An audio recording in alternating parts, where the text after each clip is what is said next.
Hello and welcome to the What Caregivers Need to Know video show by eCareDiary.com. I'm Susan Baida, the co-founder of eCare Diary and the host for today's show. Thank you very much for joining us. We're talking about a very special program available for family caregivers. We are talking about a program called Caregivers First Initiative from United Way and the Familylinks organization.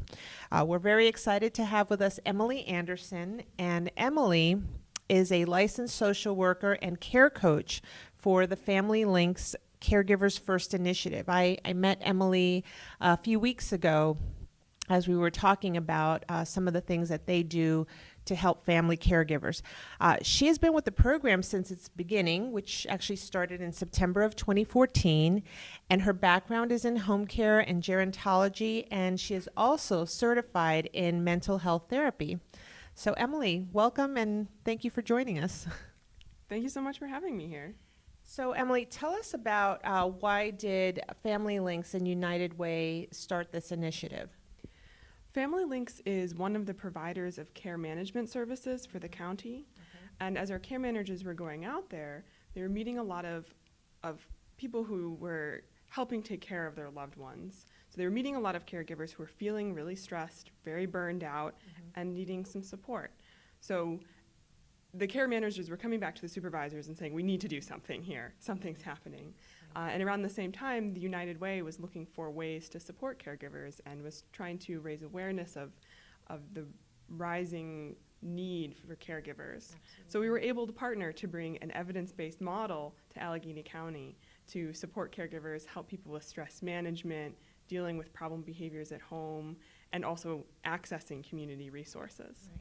And you know, I was so impressed by some of the things I heard that you shared in our last meeting, and this is why I felt it was so important to share it with our national audience. In the event, you're looking for a way to partner with United Way and bring these services to family caregivers in your area. So tell us, what do you find is the biggest need that caregivers that you've met are facing? We find that caregivers have both practical and emotional needs. On the practical front, people are often desperate for respite, a break, some kind of understanding.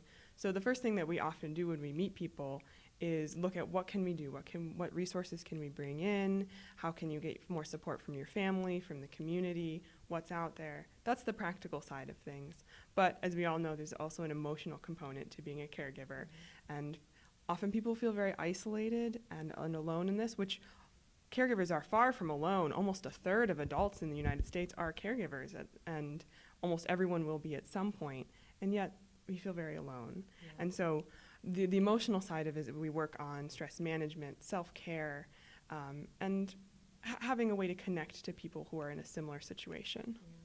I'm curious about the emotional aspect of support that you offer. So when caregivers are feeling isolated and they need stress management, what do you mean exactly by that? What are some examples in which you help them with stress management, for example? There are a lot of different ways of approaching stress management. And some of them are things that people can do on their own. Yeah. But there are also some ways of connecting to community and family. And it all depends on the individual person, what's going to work and what they need. Mm-hmm. And thankfully, our program is individualized enough that we can look at that. So some various examples of different levels of how we might help people manage stress is, at the very basic level, we might learn some deep breathing to get through those tough moments when you just want to explode. Right. So we'd practice winding our bodies down in those moments. Or we might look into what is in the community. Are there caregiver support groups that you can attend and talk to other people who are in your same situation? Or even family members that maybe often people haven't shared what their experience is really like with family members. And how can we get comfortable sharing that experience in a way that will bring some relief and support? And I'm sure just having you there as someone to talk to probably is a great relief. Often people like having me to talk to because they feel like they don't want to complain to their family members or something. And I'm someone who's outside of their situation and can hear what they're saying with an open mind and an open heart, and they can feel comfortable saying whatever they need to say. Yeah, I can certainly identify with the feeling of isolation when you're caring for someone who needs a lot of serious care. So one thing is that our program is we meet people in their own homes, which one of the things for caregivers is it's often very difficult to get away from home because you need to be there for the person you're taking care of. So we actually go to people, meet with them in their home, which makes it more convenient and often makes people feel more comfortable too. I'm sure. So has there been anything that surprised you in, as you're meeting these caregivers? Any interesting findings? Well, I'd say there's two things that surprise me. First of all is that people don't identify as a caregiver often. People will say to us things like, it's just what you do for family, or I'm not a caregiver, I'm just picking up groceries for my mom. And those are all things that are part of being a caregiver, but it's not something people have a lot of awareness about. So one of the things that I was surprised to have to do when we started this program was to have to convince people that what they were doing was actually had a name. Caregiving, yes. It's self-identification is one of the biggest issues, apparently. And maybe that's why they don't know about these services, because they don't see themselves as caregivers. They think that that's maybe for professional caregivers. But this program is specifically for. It is, for non-professional caregivers who are doing the bulk of the work to support older adults in the United States. The other thing that I think that we were all surprised about in our program is how much complexity we found when we got into the field. There's this statistic about average caregivers being a middle-aged woman who's taking care of parents, but who's average?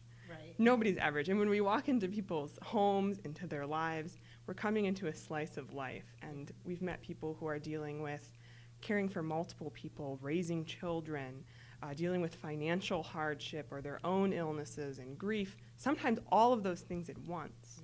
So we walk into very complex pictures and complex situations, and I think coming into it, we weren't necessarily aware of just how much of a slice of life we'd be getting into. But we try to look at it in that holistic way. So I imagine your program is going to be available over the next couple of years and hopefully continue for the long term. We got a 3-year grant from the United Way, so for at least a couple more years we'll be around. And the United Way is continuing, one of their strategic goals is to support caregivers, so we hope to be around for quite a while to come. Fantastic. Well, Emily, thank you so much for talking to us about Familylinks and United Way's Caregivers First Initiative, that's what it's called, and sharing this with our audience in Pittsburgh. How can they learn more about the program and be part of it?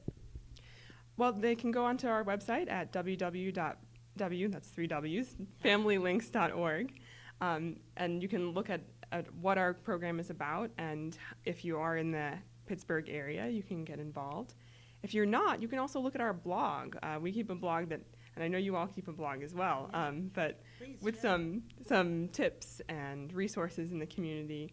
You can find that through the Familylinks website or at caregiverblog.familylinks.org. Fantastic. That's great. Thank you for sharing that. And also, if you are outside of the Pittsburgh, Pennsylvania area and you might want to check your local United Way to see if they are offering some type of family caregiver support programs.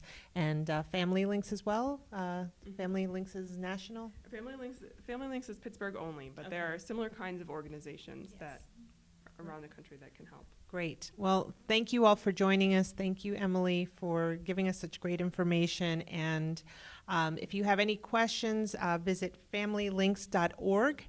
And if you're interested in seeing more of our videos, we are at ecarediary.com under videos. Thank you and take care.